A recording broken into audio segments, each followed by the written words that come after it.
Hoje vamos falar sobre a influência da fé cristã no ambiente sociopolítico, entendendo o que acontece e, principalmente, o que a Bíblia diz sobre isso. Fé e política sempre foram assuntos que, em algum momento, se cruzam. Para o cristão, a fé não é apenas algo particular ou restrito à vida privada, mas é um chamado para viver de acordo com a vontade de Deus em todas as áreas da vida. Assim, é natural que surja a pergunta: como deve ser a relação entre cristãos e a política? Até que ponto a fé deve influenciar o ambiente sociopolítico e quais os cuidados que a palavra de Deus nos orienta a ter? Nos últimos anos, o Brasil e o mundo têm presenciado o crescimento da participação de cristãos na política, tanto através de lideranças religiosas que se candidatam a cargos públicos, quanto pela força eleitoral da comunidade evangélica. Esse fenômeno gera oportunidades, mas também riscos. Por isso, é fundamental olhar para essa realidade sempre à luz da Bíblia, que é a nossa regra de fé e prática. Crescimento da presença cristã na política. Hoje, os cristãos evangélicos representam uma das maiores forças sociais do Brasil. Seu crescimento numérico nas últimas décadas fez com que se tornassem um grupo de peso no cenário político. Muitos partidos e candidatos buscam apoio de líderes religiosos, e há também a chamada bancada evangélica, que tenta defender valores cristãos no Congresso. Mas o que a Bíblia nos diz sobre a autoridade política? Está escrito no livro de Romanos, capítulo 13, versículo 1. Todo homem esteja sujeito às autoridades superiores, porque não há autoridade que não venha de Deus, e as autoridades que existem foram ordenadas por Deus.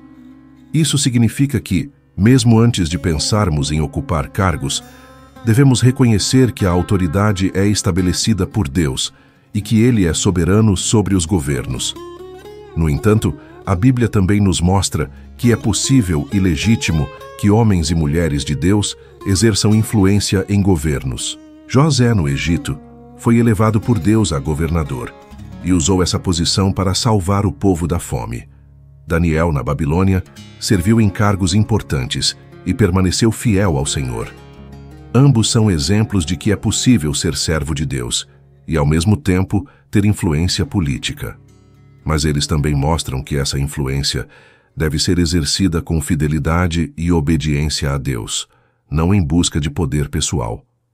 Teologias que moldam a atuação política.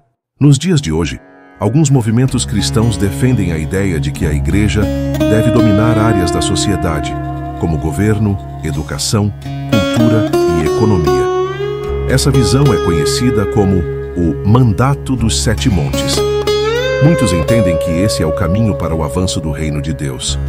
No entanto, é importante lembrar que o próprio Jesus declarou que o seu reino não é deste mundo.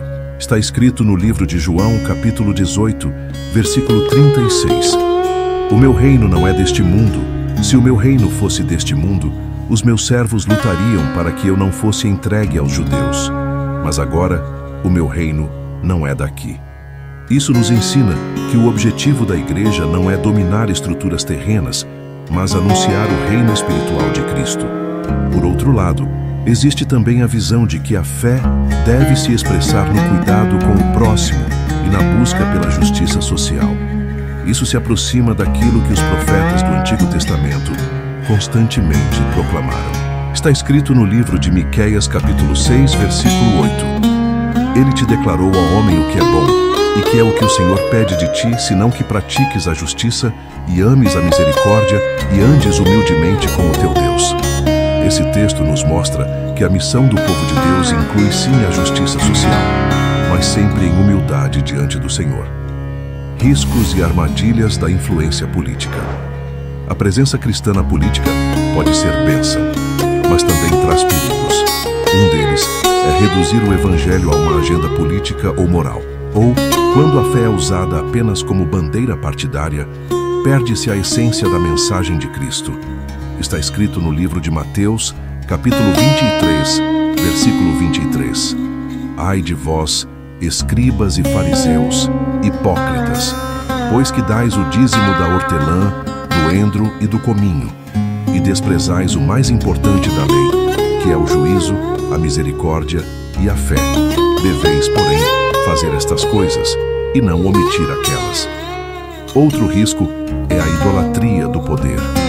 Muitos podem se deixar seduzir por cargos e privilégios, esquecendo que o chamado do cristão é servir. Está escrito no livro de Marcos, capítulo 10, versículo 45. Porque o Filho do Homem também não veio para ser servido, mas para servir e dar a sua vida em resgate de muitos. Também é preciso cuidado com a polarização.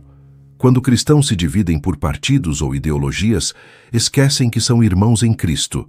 Está escrito no livro de João, capítulo 13, versículo 35. Nisto todos conhecerão que sois meus discípulos, se vos amardes uns aos outros. O testemunho cristão não deve ser de divisão, mas de amor. Caminhos bíblicos para uma atuação saudável.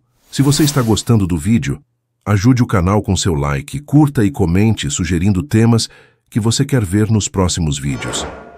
A Bíblia não nos chama a abandonar a sociedade, mas a ser sal e luz no mundo.